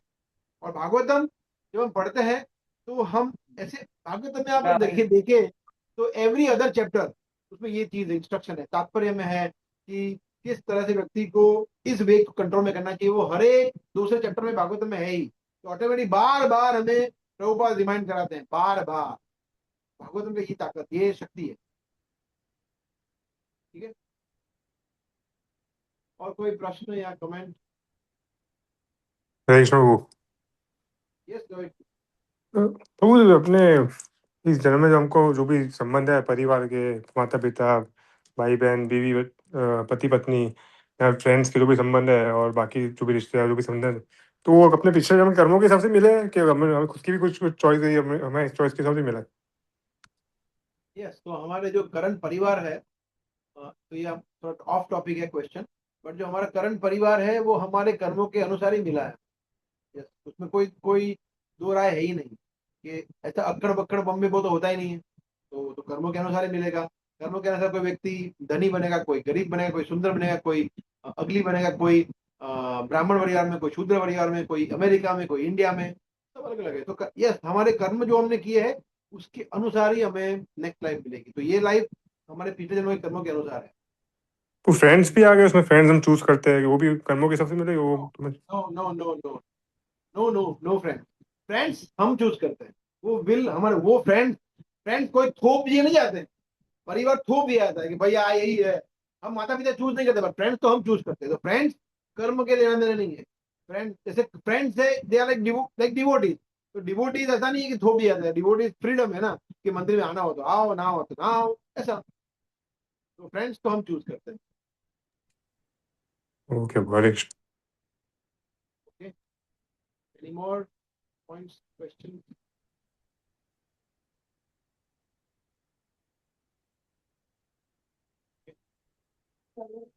ओके, सो नेक्स्ट मंडे से हम सेकंड श्लोक पे जाएंगे, जो most likely his grace Haresh Govind Prabhu हमें सेकंड श्लोक पे एनलाइटन करेंगे, जो बहुत ही सुंदर श्लोक है। तो क्या क्या 6 चीजें हैं जो भक्ति में हमें गिरा सकती हैं। तो उपदेशामृत एक्चुअली एक्चुअली अमृत की तरह है, अगर आप उसको समझे, इसलिए उसका नाम उपदेश अमृत है, कि उपदेशों का अमृत है। जो रूप गोस्वामी ने हमें उपदेश दिया है, ऐसे उपदेश संसार में आपको कहीं नहीं मिलेंगे, वो गारंटीड है। सुंदर सुंदर श्लोक है, उसमें से हम सिर्फ 4 उपदेश दे रहे हैं, फर्स्ट सेकंड थर्ड फोर्थ श्लोक का। तो इसको आप मिस मत करना, और इसको आप नोट्स बनाना, इस पे आप प्रश्न पूछ सकते हैं, इस पे आप कॉन्ट्रीब्यूट कर सकते हैं, सीख सकते हैं भक्तों के साथ डिस्कस, अंदर डिस्कस। जैसे फॉर एग्जाम्पल हरिंद्र हुए गौरव प्रभु से पूछे, ललित हुए महेंद्र प्रभु से पूछे, डिम्पल महाराज जी है वो किंजल महाराज जी से पूछे, किंजल महाराज जी अमरा महाराज जी से डिस्कस करें। तो इस तरह से हमें एक दूसरे से डिस्कस करना चाहिए। हम सिर्फ क्या करते हैं, हम पढ़ते हैं, फिर हम सुनते हैं, फिर जितना याद रहा उतना रहा, गया उतना गया। ऐसा नहीं करना चाहिए, नोट्स बनानी चाहिए, लिखना चाहिए, फोन में लिख लो कम से कम। और फिर जो इंपॉर्टेंट पॉइंट है किसी का डिस्कस करो, शेयर करो, तो उससे क्या होता है कि पक्का हो जाता है, रिविजन हो जाता है। मैं कभी कभी ये करता हूँ, जो बड़ा होता है वो भी मैं शेयर करता हूँ, तो फिर मुझे वो हमेशा के लिए याद आ जाता है, फिट हो जाता है मेमोरी में, और फिर हम उसको और सीरियसली प्रैक्टिस कर पाते हैं। तो ये उपदेशामृत की जो शिक्षा है, अगर हमने ये 4 श्लोक अच्छी तरह से आत्मसात कर दिए, एस्टिमुलेट कर दिए, तो then Krishna will be very please. भगवान बहुत प्रसन्न हो गए, भगवान हमें अनंत अनेक कृपा देंगे, अनेक गुना कृपा देंगे अपना। ठीक है, okay, so we can stop here. Thank you very much. Hare Krishna. चल प्रभुपाद की जय। Yeah.